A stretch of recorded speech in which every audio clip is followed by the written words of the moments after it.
Hi, you guys. Welcome back for our daily practice questions. As always, I like to first get into my introduction and disclaimer before getting started with our questions for today.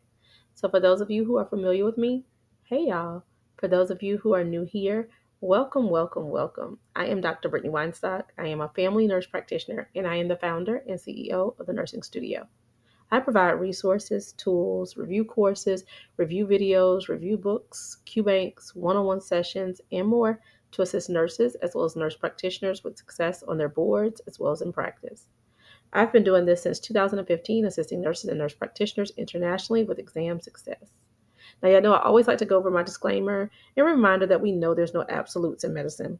We treat on a patient by patient basis, and any of the questions that you see here, I have designed and created based on the current guidelines that are being tested on the ANCC as well as AANP exam. Now, any of my videos where I'm teaching on things that we currently do in practice, I will always say that so there's no confusion. So, with that being said, let's get into our questions for today. Oh, you guys, an exciting news. If you have not seen, my digital flashcards have been released. So check out the link if you're looking or interested in grabbing you some. All right, question number one. A 52-year-old male presents for a routine checkup. He has a family history of type 2 diabetes and reports recent increased thirst and frequent urination. On exam, his blood pressure is 130 over 85 and his BMI is 32. A fasting blood glucose level is 126 milligrams per deciliter and his A1C is 6.9%. Which of the following is the most appropriate diagnosis? Is it A, normal glucose tolerance, B, impaired fasting glucose, C, type 2 diabetes, or D, impaired glucose tolerance? Take a moment and tell me what you got in the comments, you guys. Y'all know I always recommend reading the stem of the question first, as it allows you to slow down to ensure you're answering what is being asked of you. So here, the stem of the question states, which of the following is the most appropriate diagnosis? So y'all know, I tell you, if they're looking for a diagnosis, you need to run it back and look at those assessment findings, right? So we have a 52-year-old male. He's coming in just for a routine follow-up. Has a family history of type 2 diabetes, and he's reporting recent increased thirst and frequent urination. So think of your polyphagia, polydipsia, polyuria, the three Ps, right? This is leading you to something. On exam, blood pressure 130 over 85 and his BMI is 32. A fasting blood glucose level of 126, that's right there at the number, and his A1C is 6.9%, right? So greater than 6.5, he has all of the symptoms. The best answer is C, type 2 diabetes, okay? Question number two, a 45-year-old male with a BMI of 34 presents with a new diagnosis of type 2 diabetes. His A1C is 8%. And his fasting blood glucose is 160 milligrams per deciliter. He has no significant comorbidities, but his cholesterol is elevated. He expresses interest in starting a treatment regimen that does not involve insulin. Which of the following is the most appropriate initial treatment strategy? Is it A, to start metformin and lifestyle modifications, B, start insulin and lifestyle modifications, C, start a sulfonylurea and lifestyle modifications, or D, start a GLP-1 receptor and lifestyle modifications? Take a moment to know what you got.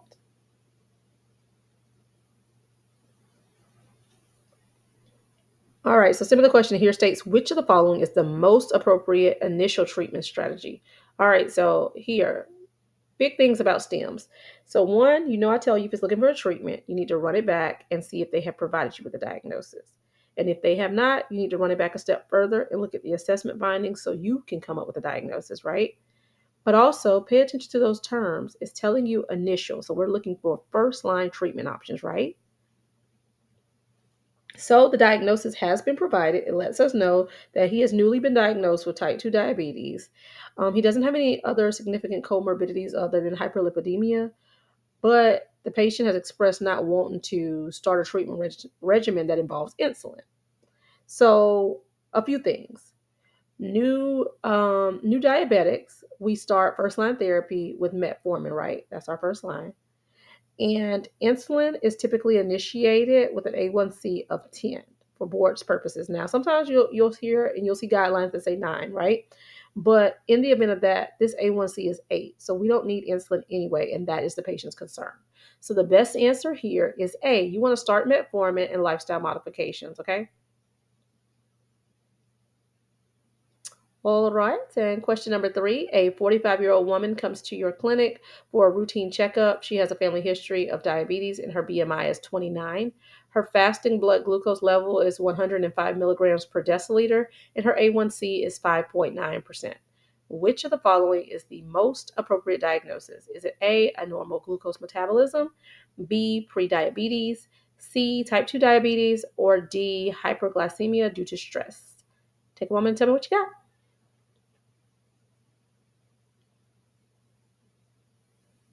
All right, so stem of the question here states which of the following is the most appropriate diagnosis.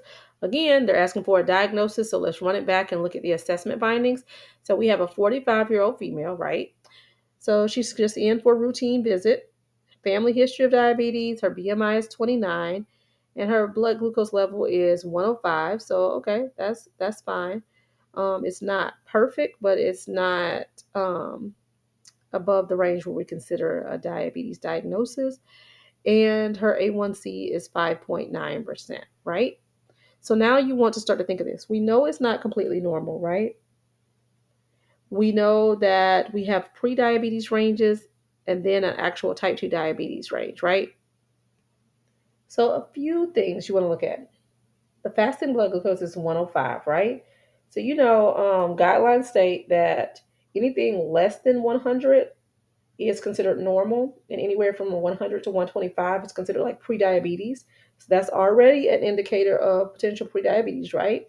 And then the A1C is 5.9%. So remembering those ranges of 5.7 to 6.4 is considered prediabetes, right? So here your best answer is B, prediabetes.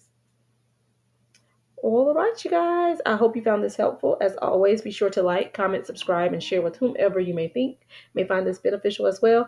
And y'all know what to do. Y'all make sure y'all meet me back here. And y'all make sure y'all have y'all's notifications and things turned on because our Black Friday stuff is approaching next week. So you want to be on the lookout so you don't miss out on any of those things that you may have wanted for some time. But if you need any of the resources that I do offer, y'all know what to do. You can reach out to the Nursing Studio by giving us a call at 803 400 6864, or you can shoot us a text message or shoot us an email to the Nursing Studio, the number one at gmail.com. All things that I offer are linked in the bio of this channel, including my review book, ebook, and paperback, my self-paced review, my QBank options, and if you're looking to book any one-on-one sessions, I always say either call, text, or email. And if you're looking to get the newly released digital flashcards, it's linked in the description. All right, you guys, y'all know what to do. Y'all make sure y'all meet me back here. Happy studying. Bye, y'all.